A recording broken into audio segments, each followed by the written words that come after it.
आजकल आपने कई बॉलीवुड फिल्म्स गुंडों के ऊपर बनती हुई देखी होंगी और उनमें से कई फिल्मों को आपने देखा होगा, पर ज्यादातर फिल्मों में सिर्फ इमेजिनेशन वाली कहानी होती है जिसका असल जिंदगी से उतना लेना देना नहीं होता।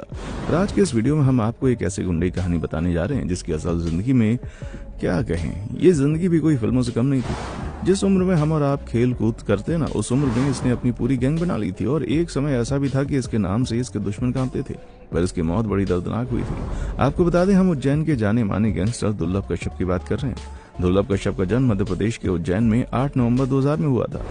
दोस्तों, कहते हैं कि अक्सर लोग गैंगस्टर तब बन जाते हैं जब उनके पास किसी चीज की कमी हो या उनके ऊपर कोई अत्याचार हुआ, लेकिन शायद ये हमेशा चली आ रही एक गलत सोच है। दोस्तों, आपको बता देंगे दुर्लभ कश्यप की मां एक गवर्नमेंट टीचर थी और उसका परिवार एक संपन्न परिवार था। दुर्लभ कश्यप को हमेशा से बहुत ही लाड़ दुलार से रखा गया था। उसे कभी किसी चीज की कमी नहीं करने दी उसके माँ बाप ने, लेकिन इसके बावजूद भी दुर्लभ बचपन से ही कुछ सनकी टाइप का था। अक्सर आपने देखा होगा, जब छोटे छोटे बच्चे क्लास में जाते हैं तो कभी कभार उनकी आपस में लड़ाई हो जाती है, पर कुछ बच्चे ऐसे होते हैं जो कि जानबूझकर ज्यादा लड़ते हैं और फिर अपनी नहीं बल्कि दूसरों की भी लड़ाई सुलझाने में सबसे आगे रहते हैं। और ऐसा ही है दुर्लभ कश्यप भी। कम उम्र में ही अपने स्कूल में वो इसलिए इतना ज्यादा फेमस हो गया क्योंकि उसके सामने कोई टिक नहीं पाता था। वो अपनी से बड़े वाली क्लास के लड़कों के साथ भी घूमता और कभी कभी तो खुद से कई साल बड़े लड़कों के साथ झगड़ा भी कर लेता। छोटी सी उम्र में ही उसे लड़ाई झगड़े और मारपीट में मजा आने लगा था क्योंकि ऐसा करने से लोग उससे डरते थे। इसके बाद जल्दी वो अपने सभी दोस्तों में फेमस होने लगा और फिर ये तो हम सब जानते हैं, कुछ दोस्त हमेशा ऐसे लड़कों के पास रहते हैं जो कि उनकी लड़ाई में साथ दें। इसी वजह से दुर्लभ के बहुत सारे दोस्त बन गए। वो धीरे धीरे उनका नेता बनकर उभरने लगा। स्कूल में जब कभी भी आपस में कोई लड़ाई होती तो स्कूल के गेट के बाहर कुछ गुंडे जैसे लड़के खड़े रहते और इसी लड़कों में वो अपनी ताकत मानता था। कैसे कैसे उसके इशारे पर इतने सारे लड़के इकट्ठा हो जाते हैं और यही काम दुर्लभ कश्यप करता था। किसी और की लड़ाई में अपनी ताकत दिखाने पहुंच जाता था। धीरे धीरे इसकी पहुंच बड़े लोगों तक होने लगी और अब इसकी गैंग में इसके उम्र के ही कई लड़के शामिल हो चुके थे और केवल 17 साल की उम्र तक इसने अपनी पूरी गैंग तैयार कर ली थी। कुछ लोगों का कहना है कि दुर्लभ कश्यप को इस तरह से मोड़ने वाले 2 युवक थे जिन्होंने दुर्लभ कश्यप के इस व्यवहार को परख लिया था और वो उसे अपने काम करने के लिए इस्तेमाल करने लगे थे। यहाँ तक कि इतनी छोटी सी उम्र में दुर्लभ ने कई अवैध काम करने भी शुरू कर दिए थे। अक्सर वो दूसरों के चक्कर में लड़ने जाया करता था जिसके उसे पैसे मिलते थे। यहाँ तक कि आपको बता दें कि दुर्लभ अपने इस काम से बिल्कुल भी शर्मिंदा नहीं था क्योंकि उसको लगता था कि वो बहुत ही बहादुरी वाला काम कर रहा है। दोस्तों, जब किसी बच्चे की उम्र इतनी छोटी होती है तो उससे क्या उम्मीद की जा सकती है। ये ऐसी उम्र होती है जिसमें हम सबको गैंगस्टर बनने का बड़ा शौक सवार रहता है क्योंकि हम नहीं चाहते कि हम किसी के सामने कमजोर पड़े। यहाँ तक कि उसने अपनी गैंगस्टर वाली फोटो सोशल मीडिया पर भी डालनी शुरू कर दी थी। हद तो तब हो गई जब खुलेआम सोशल मीडिया पर इस बात का जिक्र करने लगा कि वो एक गैंगस्टर है और जिसको भी किसी विवाद को सुलझाना है वो उससे संपर्क कर सकता है, सामने वाले को गारंटीड सर्विस मिलेगी। दोस्तों, कहते हैं ना कि गलत काम बहुत ज्यादा प्रभावित करता है। ऐसे ही दुर्लभ कश्यप की छवि भी उसकी उम्र और उसके छोटे उम्र के लड़कों को काफी ज्यादा आकर्षित करने लगी थी। इसके पीछे का एक कारण दुर्लभ कश्यप का पहनावा और चाल चलन भी हो सकता है। दुर्लभ कश्यप न सिर्फ अपने आप को एक गैंगस्टर कहता था बल्कि उसने अपने आप को इस रूपरेखा में ढाल लिया था कि वो बिना कहे भी लोग उसको आसानी से पहचान लेते थे। वो एक ड्रेस कोड फॉलो करता था और हमेशा अपने माथे पर लाल टीका, आंखों में सुरमा, बड़े बाल और गमछा पहने रहता था। और ये ड्रेस कोड सिर्फ उसके लिए नहीं बल्कि उसके गैंग में शामिल होने वाले हर सदस्य के लिए था। और तो और वो अपनी गैंग के लोगों को ठीक वैसे ऑर्गेनाइज करता था जैसे वो कोई पुलिस ऑर्गेनाइजेशन हो। इसलिए वो अपने गैंग के मेंबर्स को गैंग ज्वाइन करते वक्त ही एक शपथ भी दिलाता था जिसके तहत उनसे कहा जाता था कि किसी भी वारदात को अंजाम देते वक्त सदस्य नशे में नहीं होना चाहिए। और अब इसी बात से अपनी इस डेडिकेशन को आप समझ सकते हैं कि ये अपने काम से कितना ज्यादा संतुष्ट था।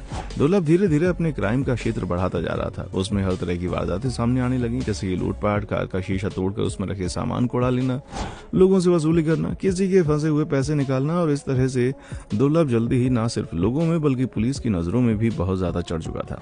आपको शायद सुनकर हैरानी होगी, लेकिन ये जो बच्चा था इसकी उम्र मात्र 17-18 साल थी। उसकी गैंग में 45 सदस्य शामिल हो चुके थे। यहाँ तक कि दुर्लभ और उसकी गैंग का व्हाट्सएप ग्रुप भी था जहां वो हर तरह के काम के बारे में डिस्कशन करते थे। कब किसे कौन सा काम करना और किस वारदात को कब और कहां अंजाम देना है, ये सब व्हाट्सएप ग्रुप पर ही तैयार होता था। इन्हीं कारणों की वजह से दुर्लभ कश्यप पुलिस के लिए सिरदर्द बन गया और इन बढ़ती वारदातों को रोकने और पुलिस ने दुर्लभ और उसकी गैंग को सबक सिखाने के लिए अरेस्ट कर लिया। उसके 23 साथी अरेस्ट कर लिए गए। हालांकि जब दुर्लभ को हिरासत में लिया गया तो 18 साल का नहीं हुआ था। उसके 18 साल पूरे होने में 15 दिन के आसपास का समय बचा था। इसके चलते पुलिस ने पहले तो उसे कुछ दिन बाल सुधार गृह में डाला और फिर जैसे ही वो 18 साल का हुआ उसे नॉर्मल जेल में शिफ्ट कर दिया गया। हालांकि दुर्लभ के बारे में इतना सबको पता ही था कि उसके द्वारा किए गए अपराध इतने बड़े नहीं थे कि उसे बेल नहीं मिल सकती थी। असल में हुआ यह था कि उन दिनों इंदौर के एसपी सचिन अतुलकर हुआ करते थे और दुर्लभ को पकड़ने में इन्हीं का हाथ था। एक दिन जब वो जेल का दौरा कर रहे थे तो उनकी नजर दुर्लभ पर पड़ गई।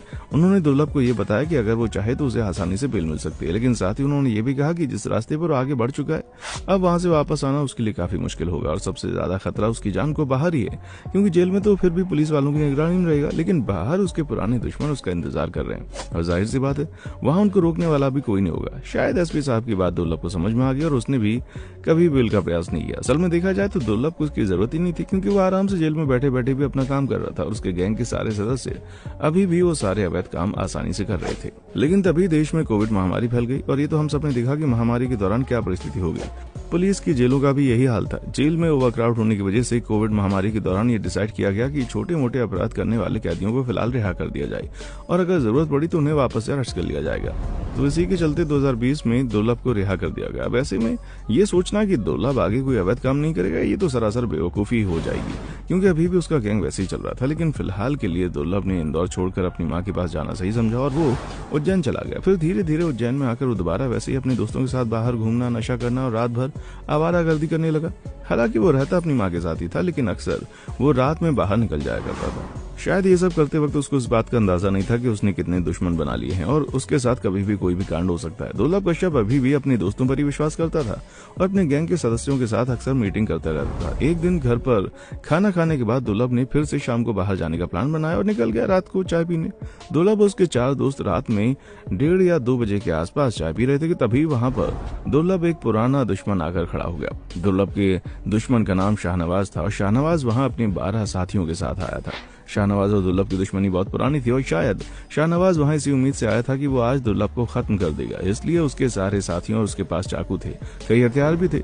दुर्लभ ने भी ये सब देखकर अपनी पिस्टल निकाल ली और लगे हाथ शाहनवाज को शूट कर दिया। ये देखकर शाहनवाज के साथी दुर्लभ पर चाकुओं से प्रहार करना शुरू कर देते और दुर्लभ के जो साथी उसके साथ मौजूद थे, जिन पर दुर्लभ को सबसे ज्यादा विश्वास था, वो सभी वहां से कुछ ही सेकंड में भाग निकले। यहाँ तक कि जिस दुकान पर बैठकर दुर्लभ चाय पी रहा था उस दुकान वाले ने भी उसका साथ न देकर शाहनवाज को उसको मारने के लिए उकसाया और फिर इस तरह से दुर्लभ कश्यप की मौत हो गई। एक टाइम पर उज्जैन का किंग बनने का सपना देखने वाले दुर्लभ कश्यप का अंत इस तरह से होगा किसी ने सोचा नहीं था। दुर्लभ के गुजर जाने की खबर सुनने के बाद उसकी मां पूरी तरह से टूट गई और कुछ ही दिनों के बाद उसकी मां की भी मृत्यु हो गई। जैसा कि एसपी ने कहा था, वो जैसे ही बाहर निकलेगा उसकी जान को खतरा हो जाएगा। उसके बाद से ही दुर्लभ कश्यप की उस गैंग का प्रभाव भी लगभग खत्म सा हो गया। जिस उम्र में बच्चे खेलने कूदने में व्यस्त रहते हैं उस उम्र में दुर्लभ ने बंदूक और गोलियों से खेलना पसंद किया, जिसका अंजाम उसे अपनी मौत से चुकाना पड़ा। तो दोस्तों आज के इस वीडियो में इतना ही। कैसे लगी आपको ये वीडियो कमेंट करके बताएं। वीडियो को लाइक शेयर जरूर करें। साथ ही इस तरह की वीडियोस को देखने के लिए चैनल को सब्सक्राइब भी करें। देखने के लिए शुक्रिया।